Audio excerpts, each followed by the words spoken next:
In this video, we're going to look at our last method for solving a quadratic equation. This is section 2.3, assignment number 12. We've looked at solving by factoring, by the square root theorem. We briefly looked at completing the square, and now we're going to look at the quadratic formula. Class, you can use the quadratic formula anytime.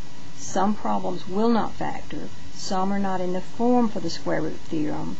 I told you in the last video that completing the square is sometimes really messy. The quadratic formula will always work, and you need to know this. If our equation is written in the form of ax squared plus bx plus c equals 0, then we're going to use this formula. Now notice when we talk about a, that's the coefficient of x squared, b is the coefficient of x, and c is the constant once the equation equals 0. The formula, and you need to know this, it will not be given, you must know this formula, is x equal the opposite of b, not negative b, the opposite of b, plus or minus the square root of b squared minus 4ac, all, notice all of that, over 2a. And you do need to memorize that formula.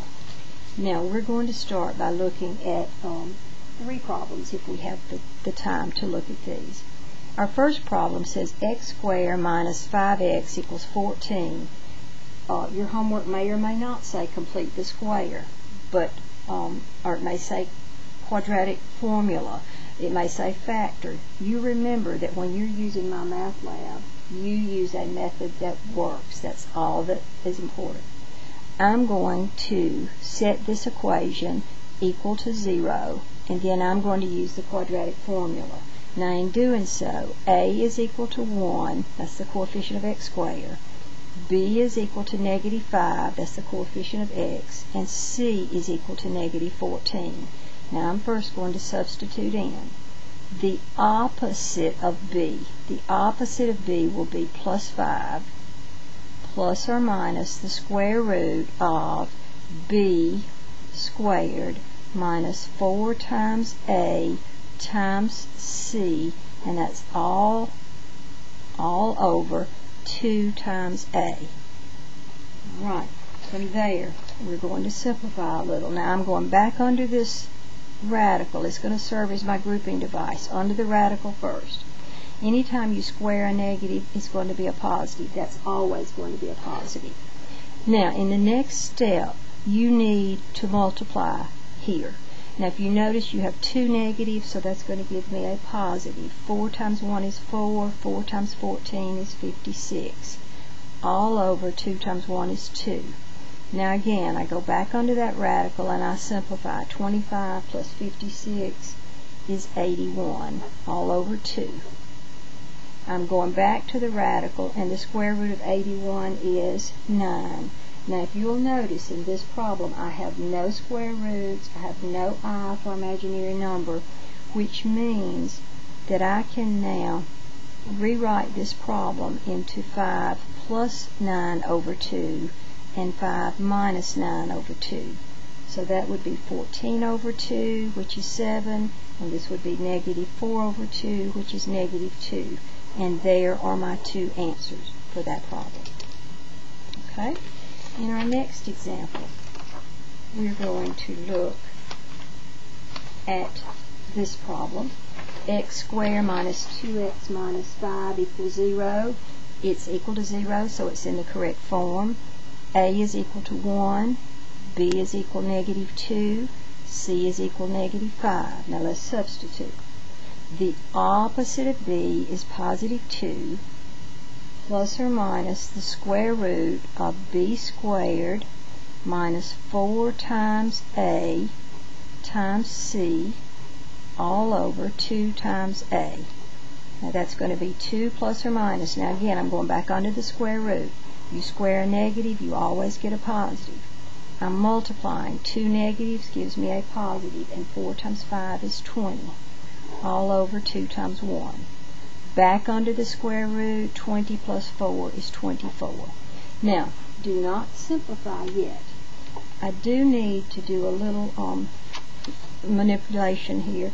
If you remember, the square root of 24 can be broken down into 4 times 6 because 4 is a perfect square.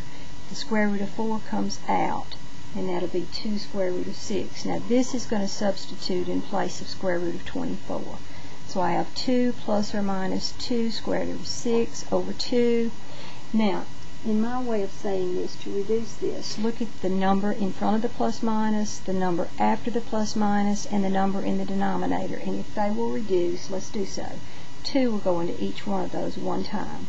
So I have 1 plus or minus square root of 6. Now remember, that would be 1 plus square root of 6 and 1 minus square root of 6. That would be our answer. We're going to work one more example, and that's going to be 2x squared equals negative 2x plus 3. Let's first rewrite this, everything equal to 0, and identify A to be 2, B to be 2, and C to be negative 3. Now let's substitute. The opposite of plus 2 would be negative 2, plus or minus square root of B squared minus 4 times A times C all over 2 times A. Now as we simplify this, that's negative 2 plus or minus. Remember, square, you get a 4. Multiply, that's 2 negative, so that's going to be a positive. 4 times 2 is 8. 8 times 3 is 24. And that's all over 4. So that's negative 2 plus or minus square root of 28 over 4. Now again, doing a little simplification, square root of 28 can be broken into 4 times 7, and I do that because the square root of 4 is 2, so 2 square root of 7. That's going to replace square root of 28. Now negative 2 plus or minus 2 square root of 7 over 4.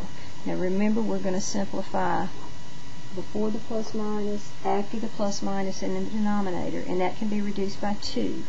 2 will go here, negative 1, 2 will go here, 1, 2 will go here, 2.